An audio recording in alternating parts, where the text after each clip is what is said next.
Attention passengers. Sometimes there's some strangers. I won't say heroes, because what's a hero? But sometimes there's some strangers, and I'm talking about the conductor and Grim here. Sometimes there's strangers. Well, strangers for the time and place. They fit right in there, and that's the strangers on a podcast. And even if they're lazy men, and the strangers were most definitely that, quite possibly the laziest in podcast land, which would put them high up in the running for the laziest worldwide. But sometimes there's some strangers. Sometimes there's some strangers. Well, I lost my train of thought there, but hell, I done introduced them enough. Join us, won't you?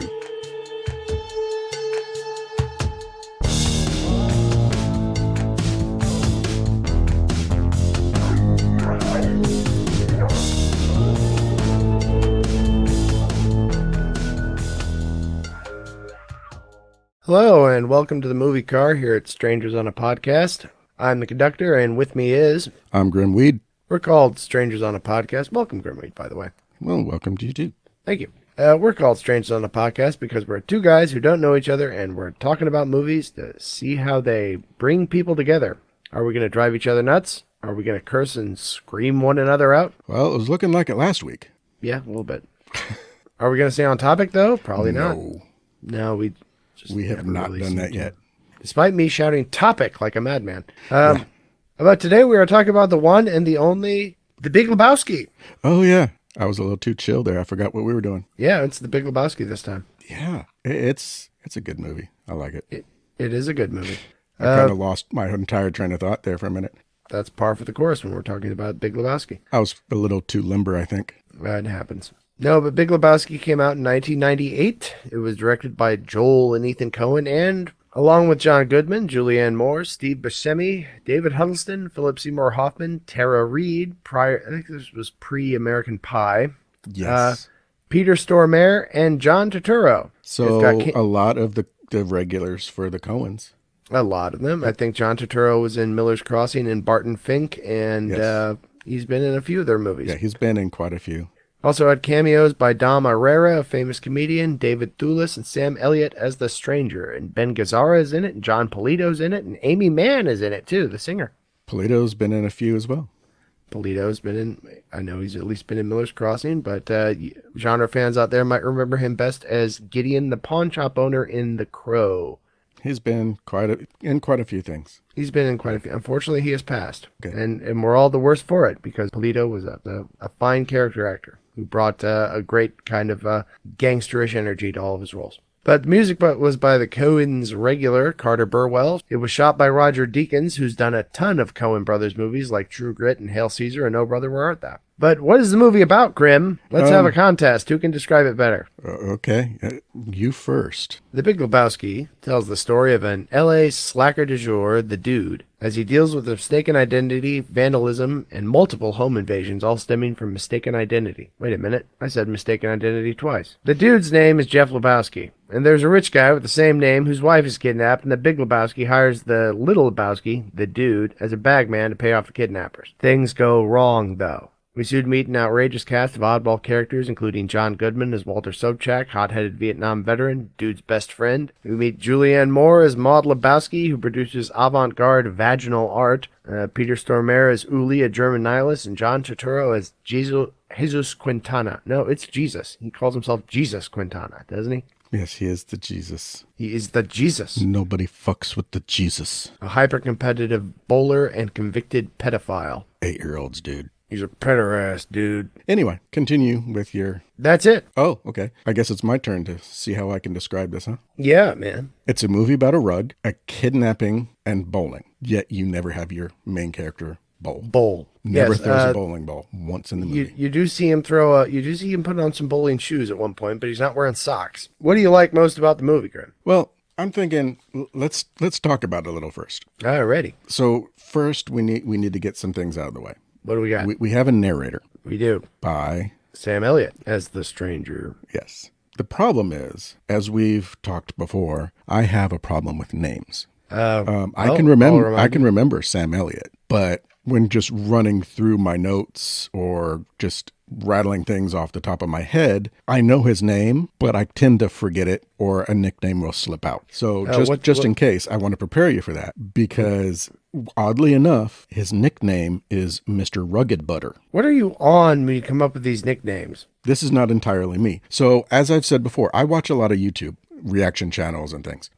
So anytime there is something that has him in it, especially like watching a reaction for Lebowski or something, when you don't see him, you just hear his voice. Especially the female reactors will always say something about how much they love the rugged voice, or it's like it makes them melt like butter. So I started calling him Mr. Rugged Butter. So Sam Elliott has female fans who think he has a sexy voice? Do you not believe this? I can believe it. I just didn't know about it. I can't believe you didn't know about it. I've never really put the two together. I've never thought of Sam Elliott as any kind of sex symbol, but apparently he has that. Women love him. I was unaware. Yeah.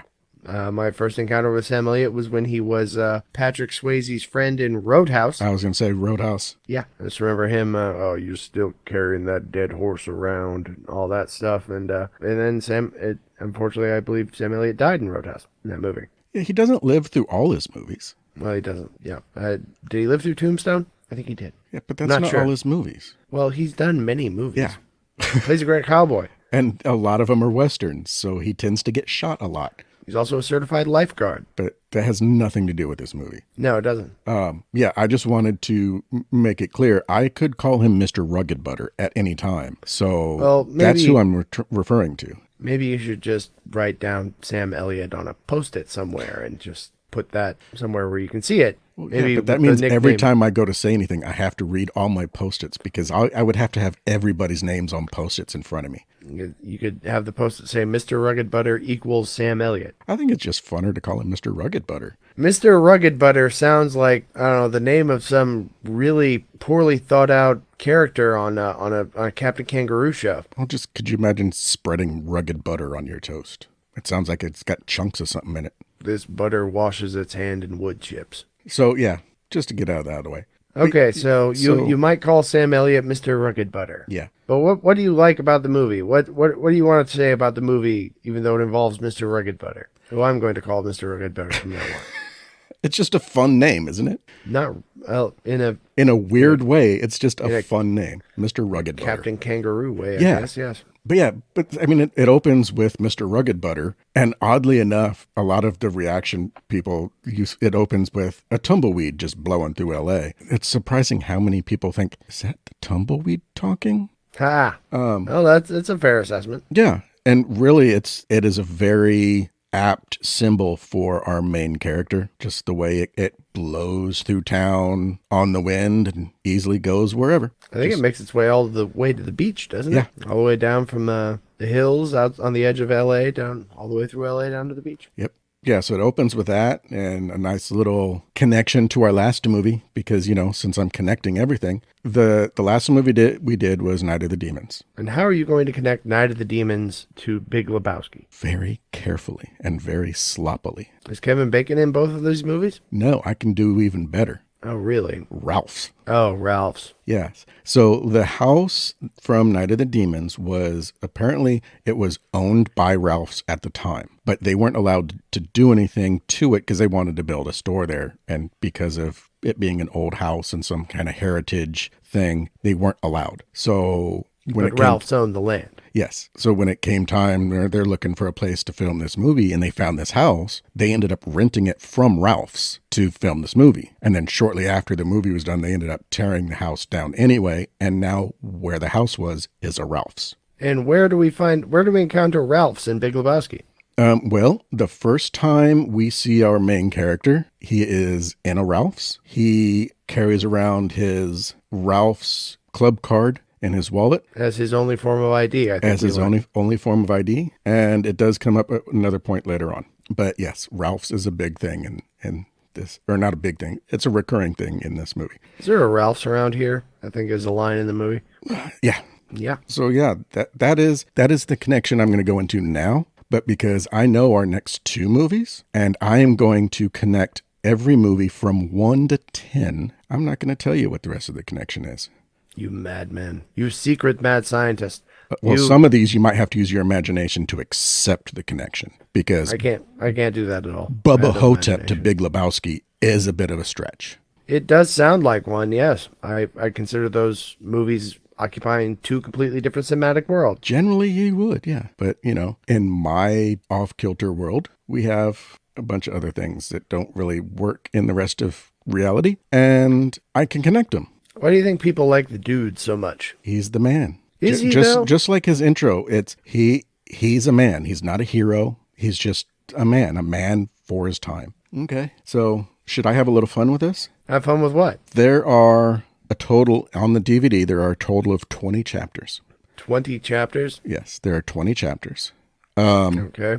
I am not going to talk about 20 of them. And even in the final edit, if we do talk about those, I will cut those out. All right. But let's try not to do that just in case I miss something. I thought we were... Oh, no, I'm going to sit here and tell you the movie from chapter 1 to chapter 18, going by nothing but the chapter titles. I do want to say one thing, though. This is a Coen Brothers movie. It is. You have talked multiple times about tight plots, tight scripts, that Coen Brothers epitomizes that. They put a lot of work into their stories. This movie has no wasted lines. Every sign has a meaning, up to even like the Ben-Hur billboard outside the bowling alley. I think it's Ben-Hur Automotive. Yeah, but everything is there for a reason. The music is used very specifically to set tones and it's all things that are revealed as being part of the environment, whether it's a car radio being played on headphones,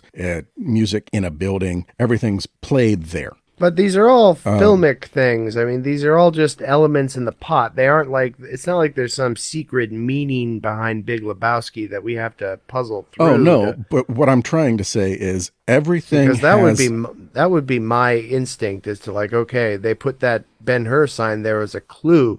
Now, if I can just figure out exactly how this Ben-Hur reference fits into this, I'll be able to figure out the movie on some deeper level. Is that possible? At some points, yes. Some points, no. My point is everything in this movie, there's a reason for. From dialogue to signs to clothing, everything has a reason. And the Coen brothers are very specific about those reasons. So if we're going to do this, we have to accept the fact that we cannot do this justice. We have to accept the fact that we are going to skip over a lot of things. We are going to miss things that we probably wanted to say before we started and just got so into it that it skipped our minds. This movie is deep, and yet it's just, I want to say it's like as deep as the ocean, yet it's as shallow as a pond at the same time. It sounds like it's paradoxical. In a sense. Yes, this movie has no meaning, and yet it has tons of meaning.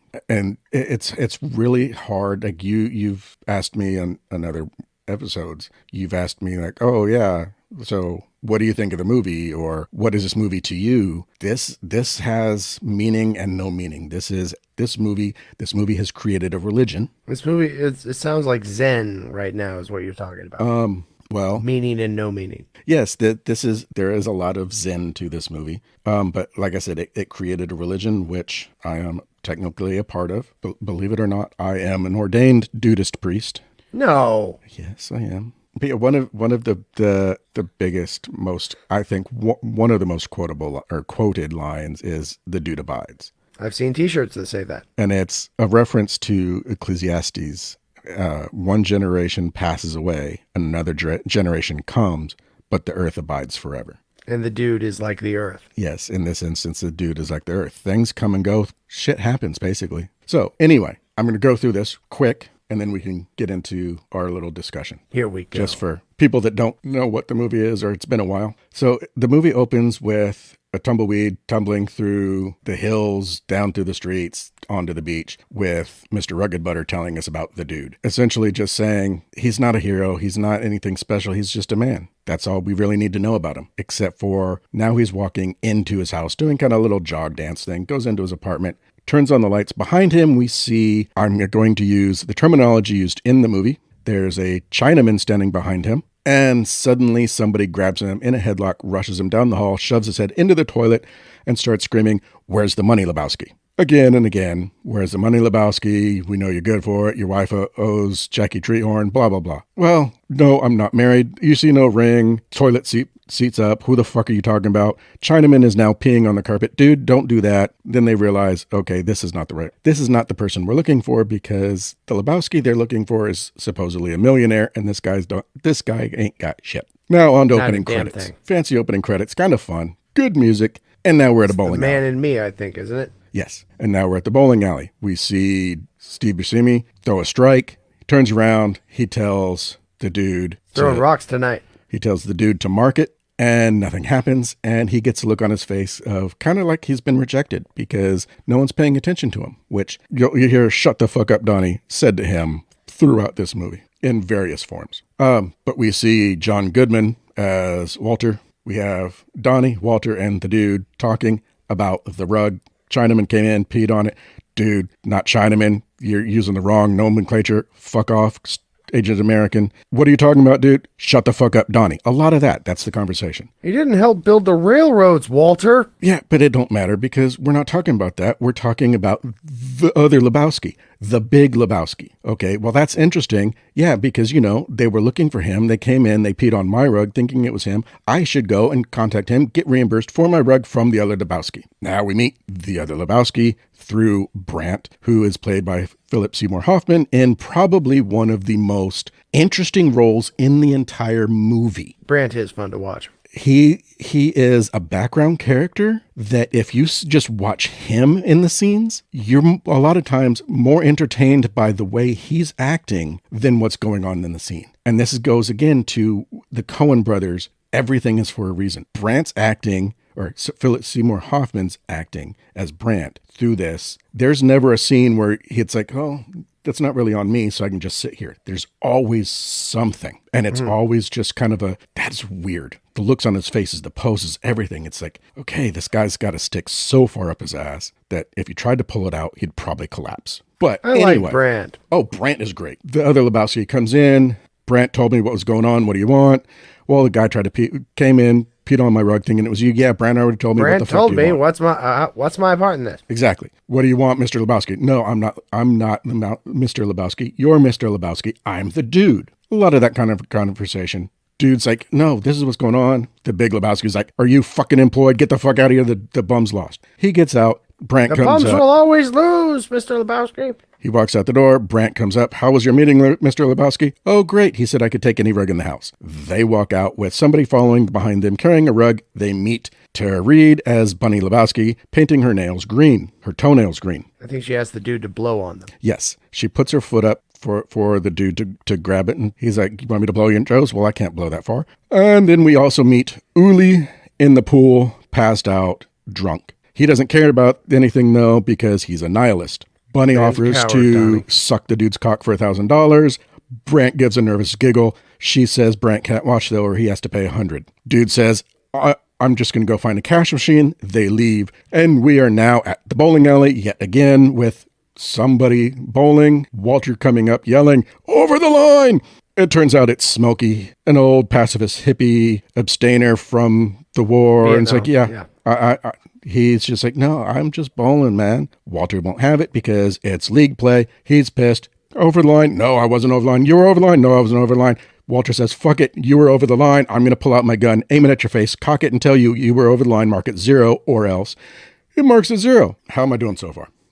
I think you're following along. Yeah. I'm glad you mentioned that Smokey is a pacifist. Yes. That plays into the philosophical nature of the movie. The way these strange different characters sort of interact. Like you have the German nihilist Uli, and then you have Smokey the pacifist, who is a conscientious objector. Yes, he was a conscience. My tongue doesn't want to work. Conscientious objector. Exactly. Yeah. Now the cops are being called because, Walter pulled a gun. They're walking out. Cops come up as the dude and Walter are sitting in the car talking about all the shit that's going on. The dude's yelling at Walter. Now we're back at the dude's place. He gets a phone call from Brandt, or he's listening to his messages. It's Brandt calling because they need his help. And it's not about the rug, as the dude is doing yoga while holding a white Russian in his bathrobe. on the rug. He goes to the Big Lebowski's house. Oh no, it's a kidnapping plot. Oh my God. Oh, sad, sad, sad. Oh, strong men can also cry. Do you mind if I do a J? Great. Okay. Why do you want me to help? Well, because it could be the dudes that soiled your rug. You're the only one that can tell us. We need you to do the handoff. Great. Okay, whatever. Back at the bowling alley, we meet Jesus. Jesus is a great character. He, I think, really should have had a lot better sequel movie or spin-off movie, whatever you want to call it. But the sad part is, I can tell you everything about this movie and leave out Jesus completely, and it won't make a difference to the story. He was only in it for a few minutes. Jesus does not contribute a lot to the plot. No, he's only in it for a few minutes. He doesn't really make a difference to the story at all, other than the fact that dude can roll and he's a pederast. Other than that, it makes no difference. And Jesus even that is like Boba Fett. He is just there to create tension for another character. Yeah, almost. But like I said, I could leave him completely out and it doesn't make a difference. So for the sake of this, I will, just because it's quicker. So they're talking about, oh, well, yeah, so he gave me a beeper so they can let me know when it's time for the handoff, where I can go pick up whatever I need to go get the money, blah, blah, blah. Oh, well, what if it's during league time? Oh, don't worry. I told him if it's during league play, then they got to wait. Back at the dude's place. And he's laying on the rug, listening to old tapes, or he's listening to a tape on his Walkman of old bowling tournament. He opens his eyes, bam, pow, in the face. He's knocked out. Dream sequence, great, cool, amazing. Got to watch it to really get the idea of what it is. So I'm not going to talk about it. When we get the flying carpet or something? Yes, this is the one with the flying carpet. Not going to talk about it. You got to see it to believe it. He wakes up when the beeper's going off, goes to the Lebowski's, gets the money, gets the phone. Her life's in your hands, dude. Don't say that. Her life's in your hands, dude. He told me to make sure I tell you that. Her life's in your hands. Now we're at Sobchak Security, which is Walter's security business. He's picking up Walter. It was right next door to a liquor store.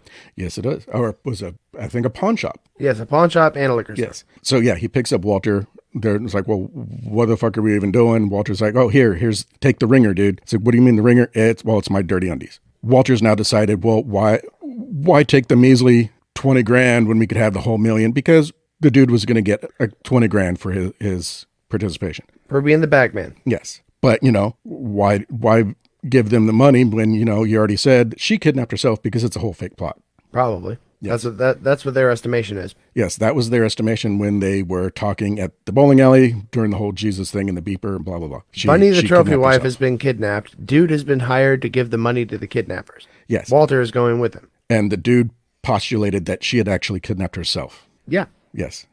So yeah, he's like, well, she probably kidnapped herself. Well, now they're in the car with the ringer. Well, she kidnapped herself, so why even give them the money? We'll keep the money, toss that out. If they're trying to pretend to be kidnappers, they can't really say, well, you didn't give us the money, because they're doing shit illegal anyway. They get the call. Well, no, can't do that. Or no, they get the call. He's supposed to be alone. He says, oh shit, fucked it up. What do you do? What did you do, dude? Who's that? Well, it's the driver. You can't expect me to talk on the phone, handle the money, and drive at the same time. Hang up. Calls back. Okay, this is what we're going to do. No funny stuff. Go to the bridge. Throw out the money. Walter's like, okay, well, I'll slow down. No funny stuff. Walter's like, okay, I'll slow down. 15 miles an hour. I'll roll out and go back, catch one of them, beat it out of them of where she is. Hand me the Uzi. The what? He rolls out. Uzi falls on the ground, starts spinning around, shoots it back at the dude's car. He runs into a pole. He jumps out. We have the money. We have the money. As the supposed kidnappers ride off on the motorcycles. Dude's car gets a lot of punishment throughout this film. Yes. Now they are back at the bowling alley. Phone's ringing. Dude's not answering. Walter's bowling. Phone's still ringing.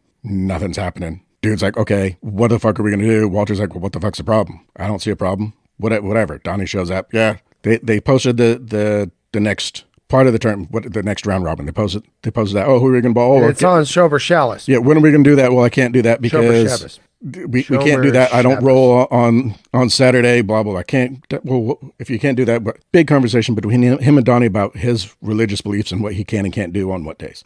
Dude's like, fuck this shit. I'm out. I got a serious problem here. And you guys are all worried about whether or not you roll on some religious day. He gets up to leave. Walter's like, oh, hold on, dude. And oh no, they're going to kill the poor woman. Get outside talking about, oh, well, who's got $1 million in the back of our car? Oh shit, where's your car? Car's gone. Car has been stolen. But it was in a handicap zone, so a handicap spot, so it could have been towed. Okay, gotta take a breath. The phone's still ringing. Car's not there. Dude, the phone's ringing. Yeah, I know, Donnie. Phone's ringing. Yeah, okay, thanks. By the way, I'm leaving. He walks home. Now he's at his apartment. Cops are there sitting, talking about, oh, the stolen car. What color is it? He's describing the color. Says, oh, yeah, there's also a tape deck and some Creedence tapes. Oh, yeah, and my briefcase. Well, what's in the briefcase? Papers. Just my papers. Just some papers. Business papers. Well, what do you do? I'm unemployed. Oh, yeah, by the way, someone also stole my rug. It was in your car? Oh, no, it was here. Oh, separate cases. Phone rings. Mr. Lebowski, this is Maud Lebowski. I'm the one that stole your rug. Cop says, oh, I guess we can close the case on that one last. I guess they don't plan on saying, oh, why the fuck did you steal his rug? It's, oh, yeah, someone admitted to it, so I guess they're going to get away with it. We're at Maud's, learning about Maud. She is... quite the character. Yes. She is an artist. She comes flying in on this big contraption, splattering paint all over a canvas. But yeah, she's naked in a harness. She was meant to be naked, but she wore panties for modesty for the scene. Either way, she's naked in a harness, flying through the air, splattering paint. Dude's like, what the fuck's going on here? Big conversation about, oh, my work's strongly vaginal. A lot of guys have an issue with the word vagina. Do you have an issue with the word vagina? What? Huh? Oh, a lot of people talk about Dick, Rod, Johnson. Johnson? Maud says she is the Big Lebowski's daughter. Tells him about Bunny, who was in Beaver Pictures, the Lebowski universe's term for porn movies, but she was a fine term it is. Yes, and it features a cameo from a real porn star, I believe. Yes, it is. Asia Carrera is the actual adult movie star that is in that, because, you know, if you want to show that somebody is in a Beaver picture, you don't just have someone show up at the door in lingerie and some random guy saying, I'm here to fix the cable. You have the roommate walk out completely nude, like it's no big deal to be standing there with some random dude just standing in the doorway while she's completely naked, and say, oh, I guess you're here to fix the cable, and then walk over to the couch and put on heels while still completely naked. Now you know you're in a porn movie. We get the ride back from Maud's to Lebowski's apartment. He gets out talking about who's the guy that followed us. Oh, what are you talking about? Yeah, the guy in the Volkswagen followed us all the way here. He turns to look, and as he turns to look, he's hijacked by yet another person, drags him into another limo. Watch out, dude. There's a drink here. Fuck you. I don't want to spill. Careful, man. It doesn't matter. He throws him in the limo. Anyway, now we're at Brent and the Big Lebowski. What the fuck happened? Oh, gave him the money.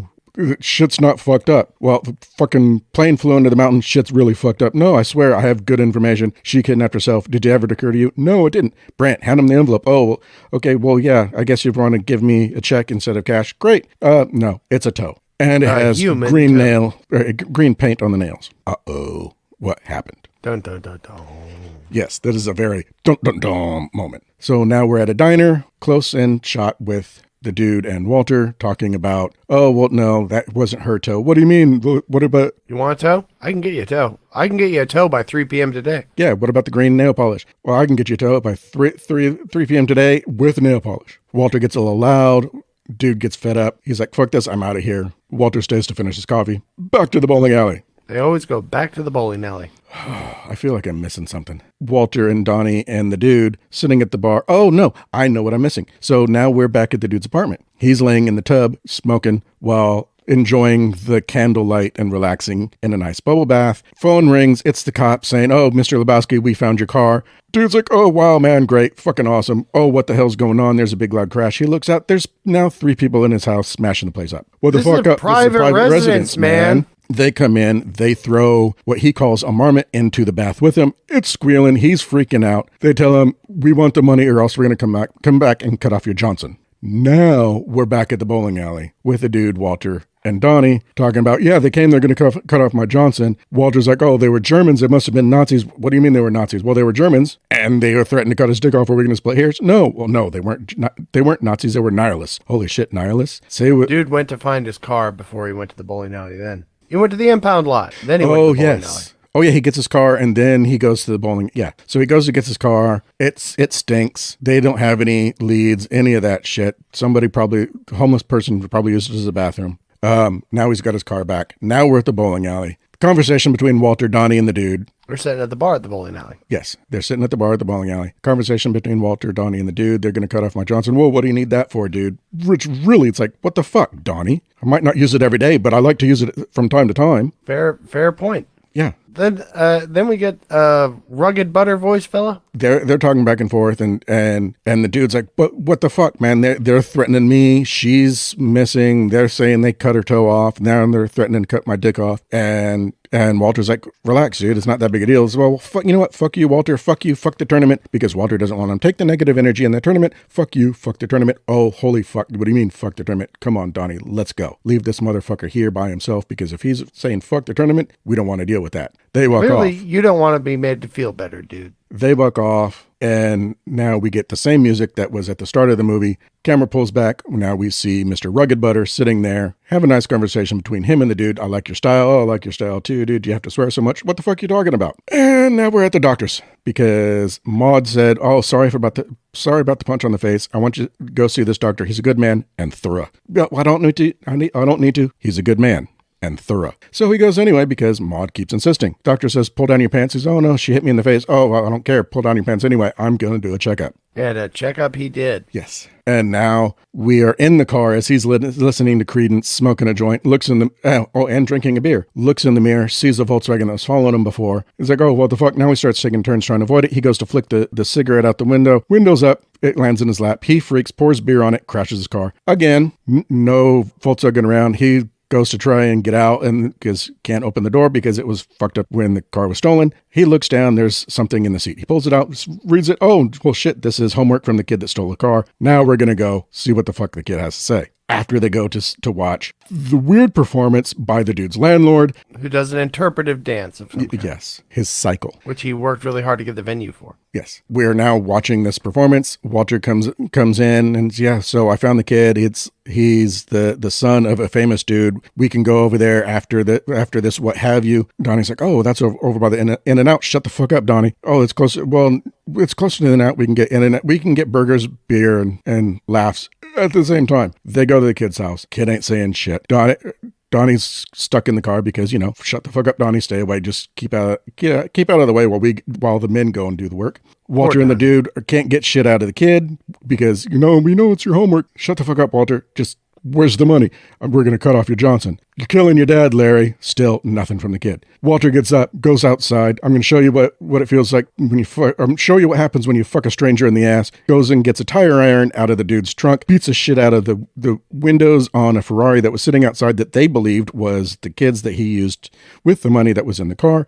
No, it's the neighbors. Neighbors like, well, I just got this car. You fucked up my car. I'm going to fuck up your car. Now they go and they smash the dude's windows too. In fairness, the dude's car was a piece of shit and it was in pretty bad shape already, but this was a brand new looking Ferrari. Yes. So now they are driving away, windows all shattered, wind blowing in their faces as they're eating In and Out. At least they got those burgers. Yes. We go to the dude's place. He hammers a board to the floor, puts a chair on it between the board and the doorknob try and keep the door from opening, and only his door opens out. Funniest part in the movie. I laughed my ass off. Oh, yeah, that's great. Door opens out, guys walk in, Jackie Treehorn wants to see you. That's the guy that Bunny Lebowski owed the money to, and he knows who you are. He wants the deadbeat Lebowski this time. Now we see boobies as girls are thrown up into the air on giant blankets, kind of like that whole trampoline thing. Kind of. We meet Jackie Treehorn. He's like, oh, what the fuck, dude? Where's Bunny? He's like, oh, no, I thought you had her. Oh, well, where's my money? I know you're wrapped up in it somehow. Dude's like, well, what's in it for me? Oh, I'll give you a cut. Okay, well, this kid's got it. Oh, well, what the fuck? You think a kid's got it? You think I'm gonna be that stupid? Oh, by the way, the drink I gave you is drugged. Now you're running down the street in another weird acid trip dream sequence, which plays to a great Kenny Rogers song and is probably one of the most memorable things about the entire movie. Called, just dropped in to see what condition my condition was in. It was called Gutter Balls. Yes, it was called Gutter Balls, which was title 17 or chapter 17. We're at chapter 17 of 18, so I'm almost there. Almost. They go through this dream sequence and ends up with him running down the street, running down the street while cars are going by. Then we hear sirens. Now he's in the back of the car singing the theme song to the show that was written by the father of the kid that they were harassing. Who's now in an iron lung. Yes, who's now in an iron lung. They end up at Malibu Police Department. He is talking about he wants Bill Kunstler or Ron Kuby because they are famous civil rights lawyers at the time. So he wants them to help because he's being arrested for no reason at all because Jackie Treehorn treats objects like women. Cops looking through the dude's possessions. He finds nothing but a Ralph's card, which we mentioned before. And he says, "Is that your only form of ID?" He looks at other shit and says, "Yeah, what the fuck, dude? I don't like your jack off face. I don't like your jack off this, blah, blah, blah. Don't like you, jack off. What do you think of that? Sorry, I wasn't listening. What the fuck, asshole? I'm now going to say I don't really like you by chucking this coffee mug at your face and bouncing it off your forehead. Holy shit, you fucking fascist. Stay out of my city, Lebowski." Kicks him, throws him out on the street. Now a cab's taking him. He doesn't like the Eagles, so he gets kicked out of the car. He's now at home, laying on this floor because he tripped over the board while Maud is dropping his bathrobe that she is wearing down to the floor, asking him to love her. And then we're now at her asking him what he does. He says he used to be in the music business because he was a roadie for Metallica for a while, and they're a bunch of assholes. And he gets up. Metallica has tried to put into their concert somehow, because they're proud of their being referenced in the movie. Hey, it's a great movie. He is smoking a joint, and it kind of sparks into his throat. He coughs, gets up, goes to the bathroom, comes back out. As he's talking to Maud, she's doing some kind of weird shit. He says, "What is that, yoga?" She says, "No, it increases the chances of conception." And at that point, everything in the movie is unraveled, and we are now walked through what was actually going on from the start until now. And this is where I say, fuck the rest. We're now going to talk about what we like about this movie. And a fine synoptical rant that was, sir. I didn't think it was going to take that long, but no, you never think something's going to take as long as it's going to take, but thing takes as long as it's going to take. So we're through the synopsis. People have a good idea of what the movie's about. I hope so. If they don't, they can rewind and listen to your synopsis again. I mean, I know I skipped over some stuff, but like I said, it's Coen brothers. There's no way we could do it justice. So the only thing I could do is just a quick off the top of my head run through just to say, okay, this is kind of what it's about. And then get on to the good part where we try and tell each other why this movie is so good because we all think it's good for different reasons and try and convince the other guy that their reason is better. Your reasons are all terrible, Grim. Just terrible. So are yours. Yes, I know. Anyway. So, where do you want to start with this? Well, what I kind of found disappointing about the dude's character is that he is this icon of chill, And that's disappointing? No, it's not disappointing. It's that he is not chilled out very much through the movie. He is always letting Walter get to him, and there are a lot of times when he is very undude. He's very undude, and he is just like, Walter, can you just chill out a minute? And he's getting all wound up, and it's like he gets fed up and leaves constantly. He's like, you know what? Fuck you guys. I'm done. He just gets up and leaves the bowling alley. He gets up and leaves the diner. And if you notice, though, the times when he is undude, Walter is very dude. Yes, I suppose so. Because the times when the dude is all uptight and going off are the times when Walter is very chill. Walter is a weird paradoxical character alongside the dude then, because the fact of the matter is like Walter's a hothead, to be sure. He pulls a gun on a fellow bowler. Well, it's league play. It's league play. Yeah, we can't let anybody screw around during league play. Yeah, it's the rules. It's league play. Am I wrong? I don't believe league play is worth shooting a person over. Well, no, but as Walter says, am I wrong? So, okay, and as long as we're connecting things, the first movie we counted the doubles. Yes, and then Fifth Element we counted the fives. Well, you did. I've never. Well, been through it. It was one of those things. Oh yeah, I count this, and there was another one where it was a count something. I can't remember what it was. I don't. Other remember. than how many times we said douche and if you guys actually did that, we're sorry. We didn't think it was going to get that out of hand. If anybody is drinking to our podcast, you might need to get through it. Possibly.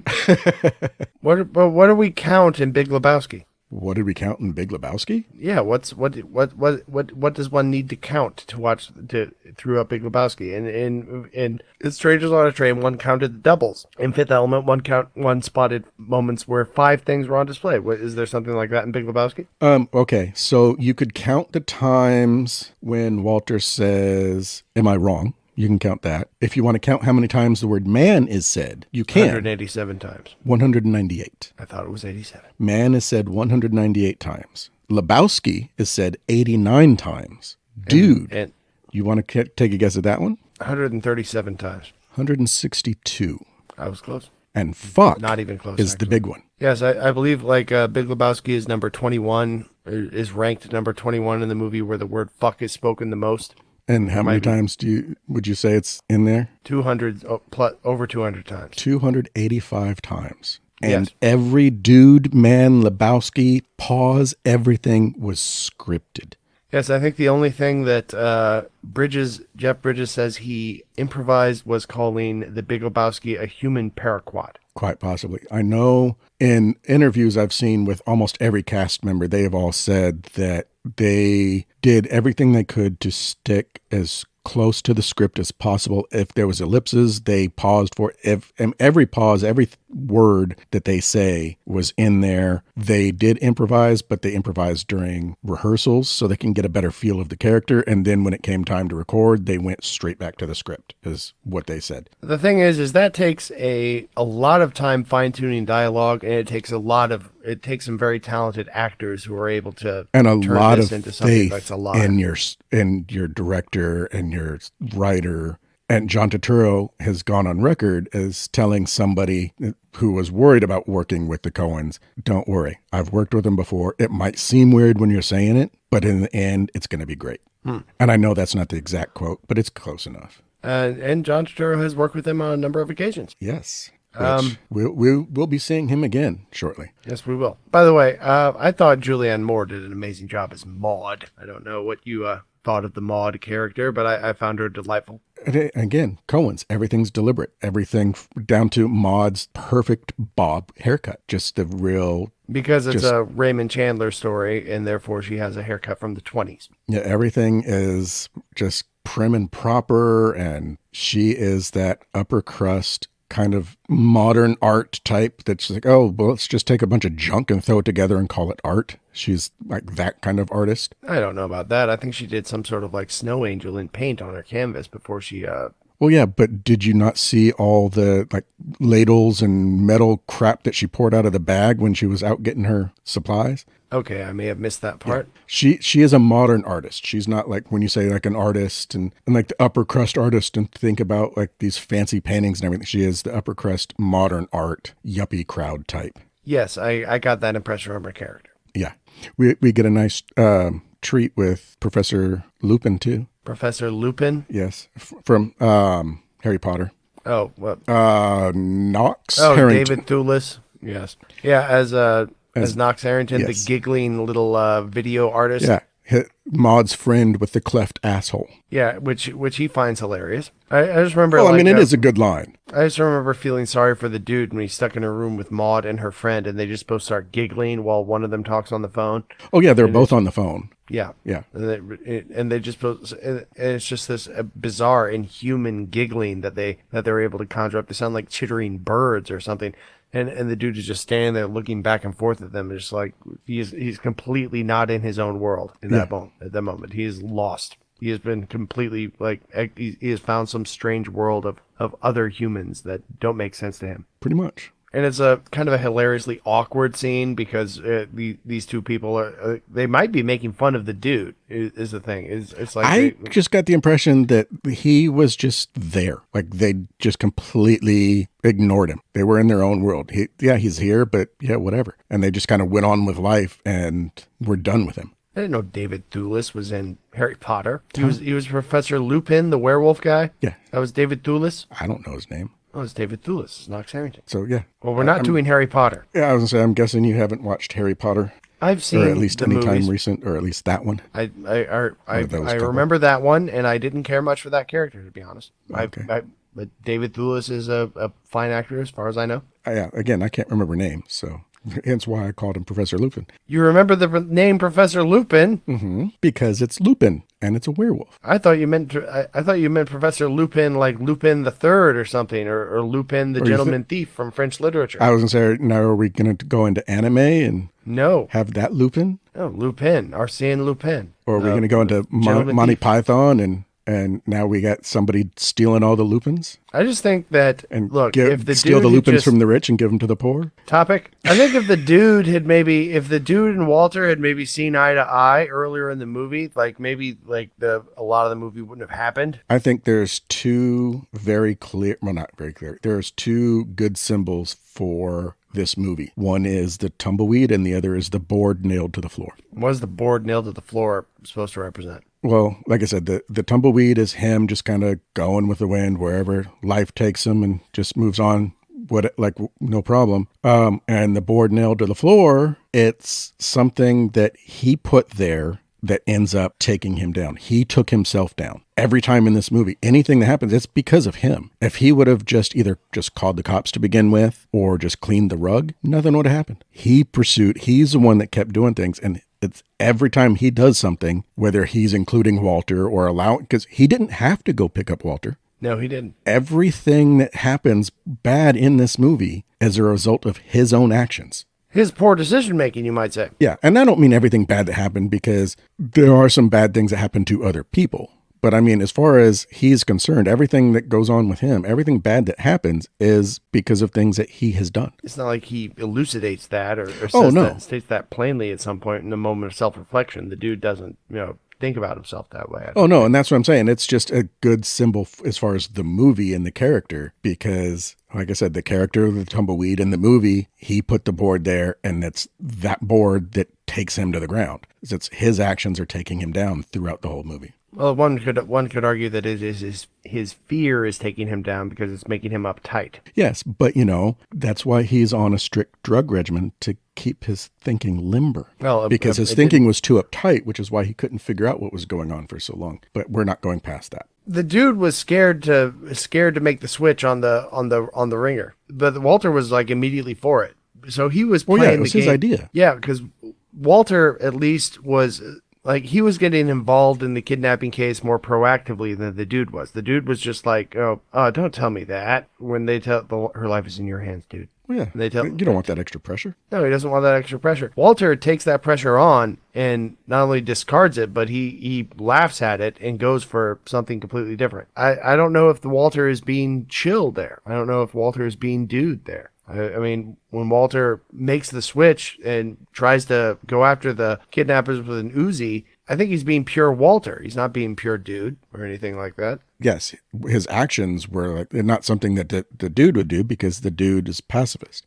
But his thinking, he was chill. He was still chill when he was doing it. Walter was? Yeah, he was like, okay, yeah, give me the ringer, dude. Or no, give me the Uzi. Throw out the ringer, which they couldn't even do that right, I guess, because they kept trying and they couldn't get the bag to fly right, so they did it in reverse and had to have you ever tried to throw a bowling bag out of a car? It wasn't a bowling bag. It looked like a bowling bag. And it looked to me like a little like a satchel. Whatever, like it was a satchel full of clothes. Tried to throw something out of a car window in a perfect dark. It's not easy.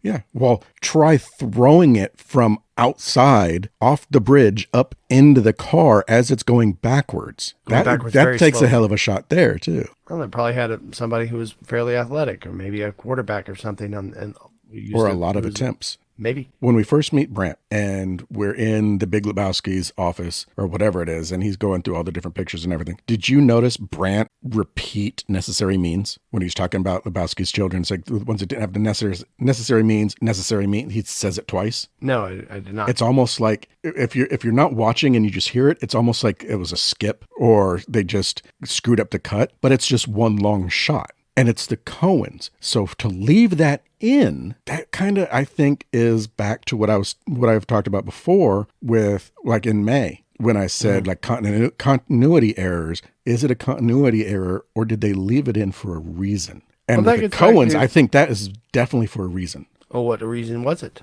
I don't know. And that's what I was going to ask what you thought. Oh, I missed it completely, so I clearly didn't come up with anything.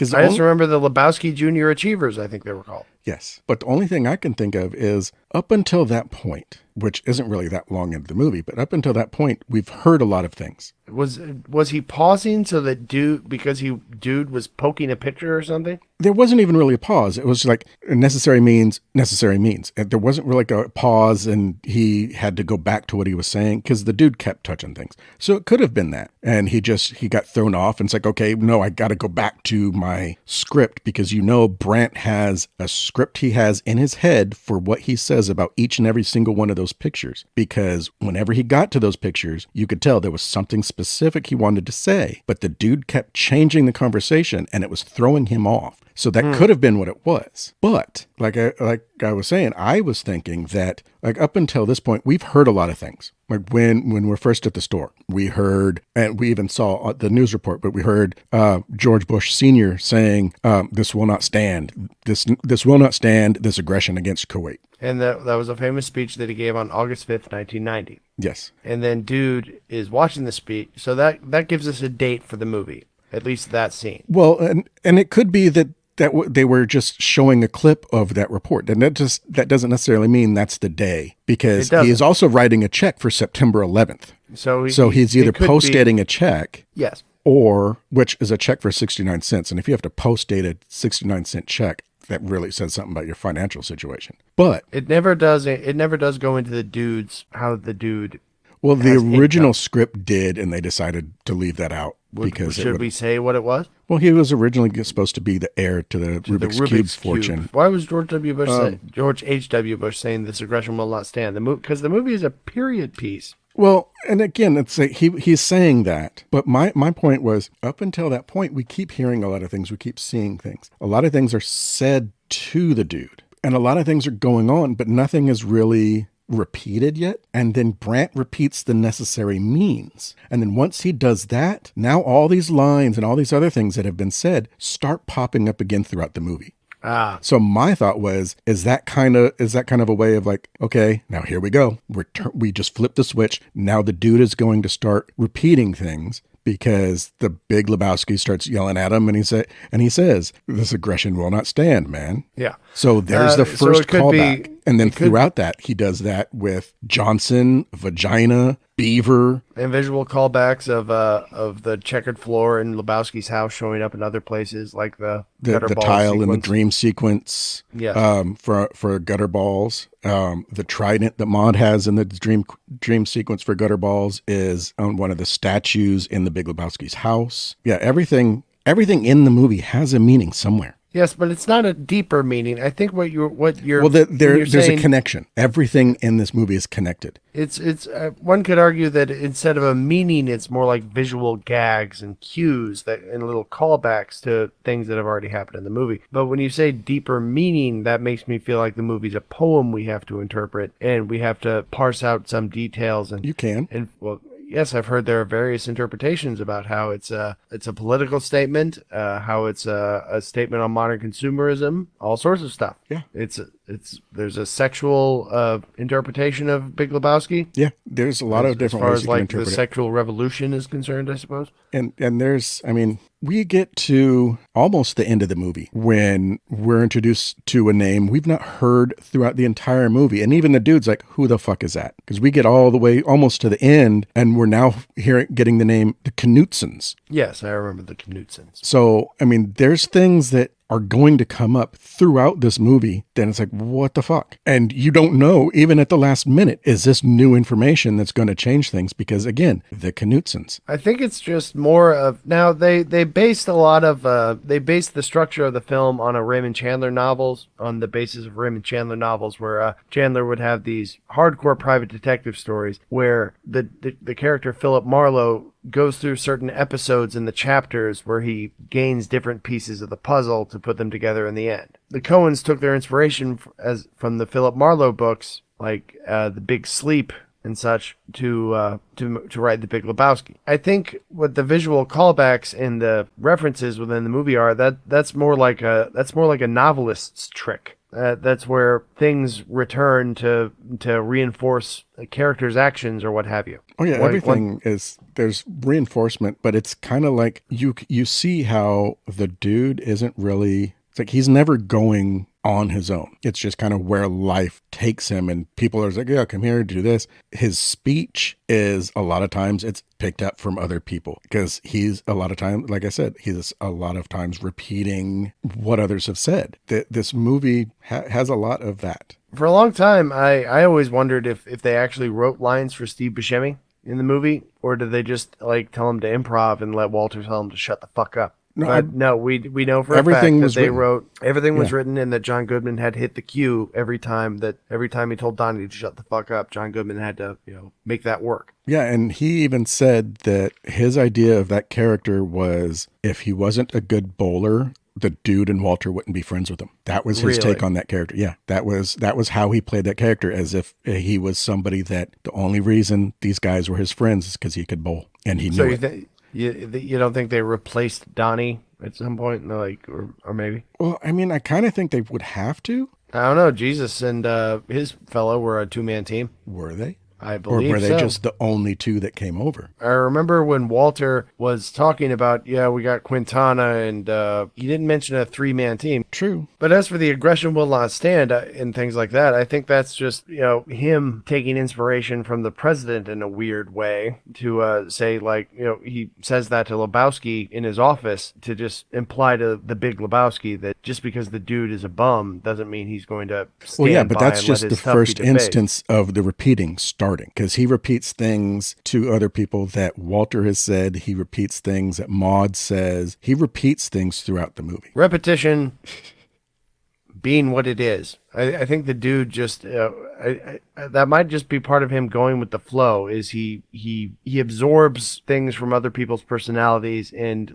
especially I think Walter has a pretty big influence on him. Walter is the one who convinces him to go to the Big Lebowski in the first place to try to get the rug compensated. So when he quotes Walter, that's just more to show Walter's influence on dude's thinking. Well, like I said, he also quotes Maude too. But yeah, so this was based on, like you said, Raymond Chandler. It was based on the Big Sleep. Yes. And the Coen brothers wanted to create a film centered around an unraveling mystery and complex plot that turns out to be unimportant. That's exactly what they did. It is an unraveling mystery and a complex plot that is completely meaningless. And that's what life is, people. That's where the dude and Walter just are like all of us in a way, where we're all just trying to figure out this unraveling mystery of life. And in the end, it doesn't matter, because all we get from it is what we take from it. All we can do is abide. So you brought up Barton Fink earlier. Did I? Yes, you did. When we were talking about Totoro. Oh, it's a fine movie, Barton Fink. John Goodman was also, I think that was one of, another time John Goodman collaborated with the Coens. Yes. Other than the actors, do you know the connection between the movies? I believe, I used to know it, but I can't think of it now. Okay, so on the window at Soap Check Security, it says on the window that they offer peace of mind. And John Goodman's character in Barton Fink tells Barton that he sells peace of mind. Because he's an insurance salesman. And that's one of those things. Coens connect their movies in certain ways like that, it's like every movie's a nod to their other movies. And sometimes their nods to other movies are movies that they haven't even made yet, but they know they're making. I think Pixar does that too, and Stephen King does that. I saw somebody made a chart where all the references that Stephen King makes to his other novels is charted out from between the works. And it's this amazing subway map of different colored lines of just this character in The Stand is mentioned in this book. Yeah, it looks like one of those serial book. Killer walls with string all over the place. And I call those crazy walls. Yeah, it's a crazy person wall. What it looks like. Pixar does it. Stephen King does it.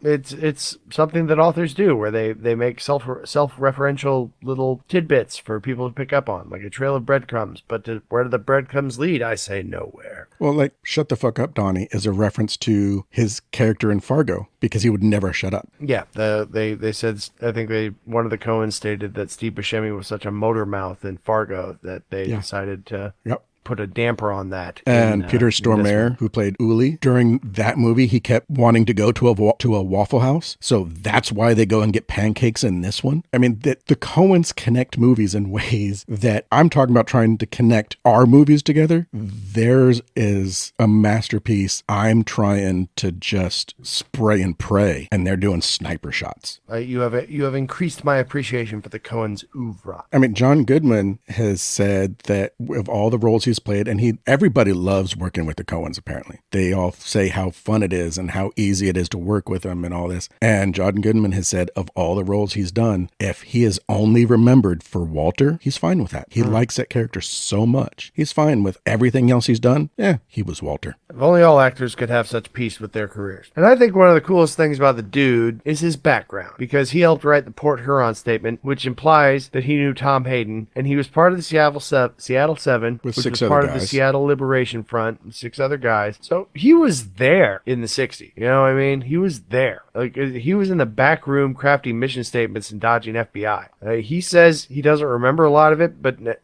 that's just further proof he was there. Because to say if you were really there in the 60s, you don't remember it because of all the drug intake required to take part in the scene or something. And I mean, what's fucked up to me is like he has this kind of amazing life story where, you know, he was an important counterculture figure. He was an important mover and shaker in the Students for a Democratic Union and all that, or I'm getting the name wrong, but the Seattle Liberation Front. And the Port Huron Statement was a landmark piece of writing that really laid the groundwork for a lot of what the New Left became after the 60s. It also inspired extremists to become the Weather Underground who didn't agree with the Port Huron Statement and stuff like that, but I'm probably getting that wrong. There's probably like a 60s professor who could say, okay, first of all, it wasn't called the Students Democrat or what. Excuse me, I'm not a complete history buff, but dude was there. One of the things that was funny to me about him having this great life story was he tells it to Maude after he slept with her, and she's just like, huh. And then he's like, yeah, I was in the Seattle 7 with she had no 6 idea other what he was guys. talking about. He's like, huh. And then he's like, oh, I was in music. She's like, oh, really? And he says, yeah, I was roadie from Metallica. And she's like, huh. Yeah, she didn't care. Like every kind of like great social movement of the past 50 years or whatever, that's completely beneath Maude. She lives in a world of pure art and apparently the dude's character was inspired by Jeff Dowd, who was part of the Seattle 7. Yeah, he was part of the Seattle 7. He helped secure distribution for the Coen brothers' first movie. And he has a cameo as a bowler. Peter Exline, I guess is the name. He was a friend of the Coen brothers. He coined the phrase that really tied the room together. Talking about his own rug, not the rug in the movie. He was talking about his own rug. And he also found a schoolboy's homework in his car after it had been stolen and confronted him with it. So that whole schoolboy homework thing and then confronting him happened. I hope to a friend of the Coen brothers. I hope in real life, he didn't fuck a stranger in the ass. I hope they didn't really say that part.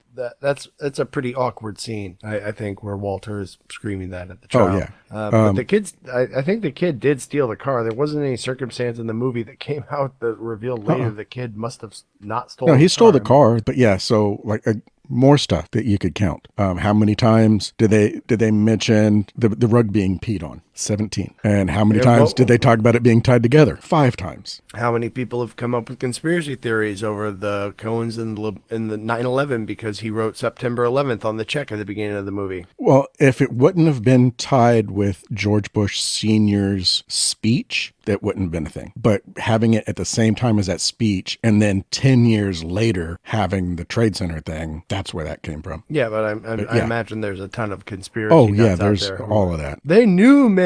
They knew. How many White Russians did the dude drink throughout this movie? 14. 9. You thought he was a little bit more drunk than that, huh? Well, he drank those things like water. Mm-hmm. He had those like a regular prop. I've never had a White Russian. Have you had a White Russian? No, I'm not a big fan of Kahlua. Well, I imagine maybe they don't taste as much like milk as they taste like vodka. Well, the way he was mixing it, he was putting a lot of vodka in, a splash of Kahlua, and a splash of creamer when he made his own. I don't know how they were made when he was ordering them or when other people were making them for him. And he had to make his own quite often because the fact of the matter is they say, do you have something to drink? Bar's over there. Yeah, can I have a White Russian? Bar's over there. Thanks a lot, Dick. Every time I watch this movie, the one thing that gets me every time is Brant's stiff hand pose after he hands the note to the dude. What note? Oh, the ransom note. When he goes in, he hands, and Big Lebowski tells him to hand him the note, show him the note. He hands the note over and just has this just straight pose, arms down stiff, hands stiff, just fingers out, stretched out. It's just this weird, awkward way of showing that this man is always uptight. Even when he's just standing there, he's just rigid. I loved it when the old man starts saying, even strong men